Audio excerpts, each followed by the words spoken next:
saying, Kirsty? First, we've got Lynn. She's on line 1. Lynn, good morning. Good morning. So, what do we think?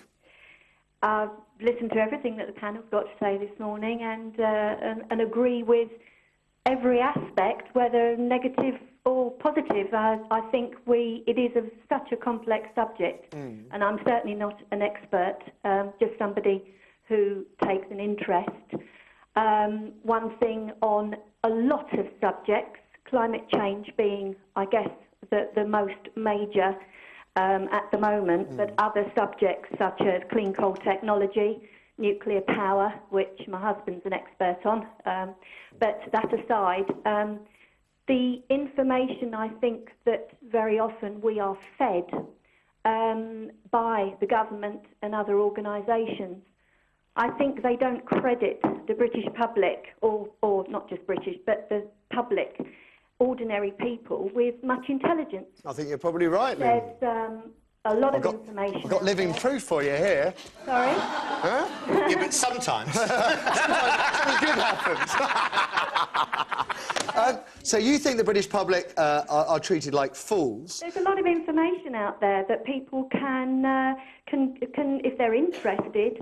I've just got two very specific examples. Go on. I bought my husband a book on the Shackleton expedition, which was the 1800s. That's right. And within that book, I wish I could have found it this morning, but he's got too many books to look through. It actually Think of all the trees you've killed for those books now. Oh, yes. Well, all right. It actually says in there somewhere about he commented on the melting of the ice shelf in a very short space of time, and you're talking miles, not feet. There was also a very... Let's cut to the chase here. Do you think mankind is contributing to global warming?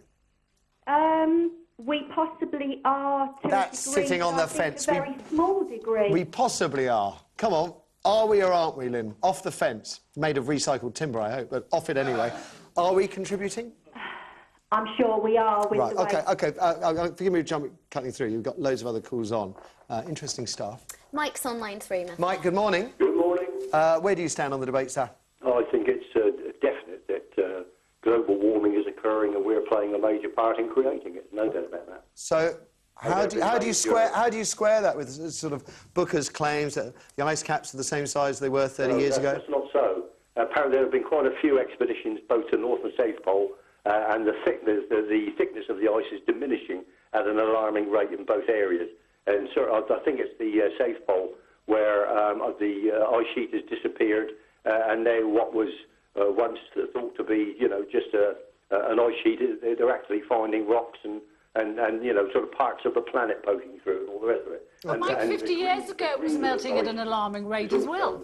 That's the point, isn't it? Is that the ice caps have grown and shrunk for millions of years. No, not to the extent it's going now. People in north of Canada, they built villages and settlements on permafrost. That's diminishing now and disappearing to the point where they're having to actually destroy these villages that have been... We used to have ice caps. We used to have ice caps in Britain. That's true. Ice caps used to be in Britain. They formulated our geography. So we still going on. That's one of the trouble. One of the big problems I find with the Green debate is people just go on a lot. That's just personal. Mike, thank you. Let's have another. We have James, and he's on line 2. And in fact, one of the points that Booker says, which I thought was very, very interesting, sorry, James, was that anybody who denies global warming is happening is treated like someone who denies the Holocaust is happening, that you're some kind of unbeliever. Anyway, James, what's your point, sir? Well, basically, as you've said yourself, the world's warmed and cooled over the last millions of years. 4,000 years ago, we had a Mediterranean climate, which today would have been a very nice thing to have. But I think what the main thing is that if we do have an influence on climate change, we as human beings have got the ability to adapt to it. We can build seawalls, we can do all sorts of things. We're terribly ingenious. Now, instead of spending money now on something that's possibly a theory, why don't we just wait until it happens and then react to it? Because you're too late then. If you have to take action, not reaction. We can do whatever we want. If you look at Holland used to be underwater.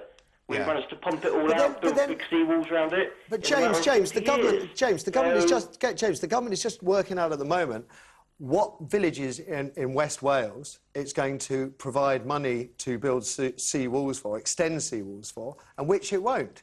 So, I mean, if you take your view, it's kind of, well, who cares if we lose a few villages or we lose Bangladesh or the Maldives disappear under the sea? Half of the South Pacific Islands. Yeah. But that's going to happen in hundreds of years, not in tens of years. But, I mean, the Maldives, they're talking about 50 years, aren't they? They're looking for new land now. Yeah, Bangladesh is devastated by floods every year. I mean, people... But haven't they always been devastated by floods? It's getting worse there. And again, I mean... I've been to the Arctic, and people, you know, literally, these people say the ice was there.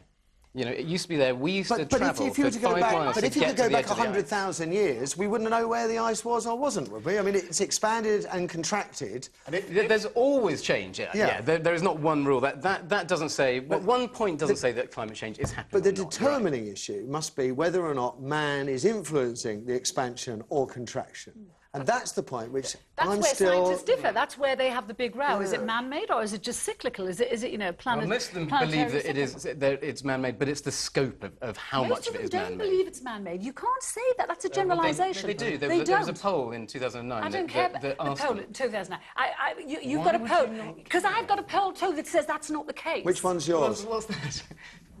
The US scientists last year, all the data, is it called the YAML data, which was based on the rings around trees, which was 8 peer-reviewed studies have been rubbished because they based their studies on 12 trees, when in fact they omitted data on 34 trees, because they can date back, depending on the rings of the trees, as to what the temperature was. Like, yes, the Pew Research Centre 8 peer-reviewed studies. Well, you know, you just asked me and you're not listening.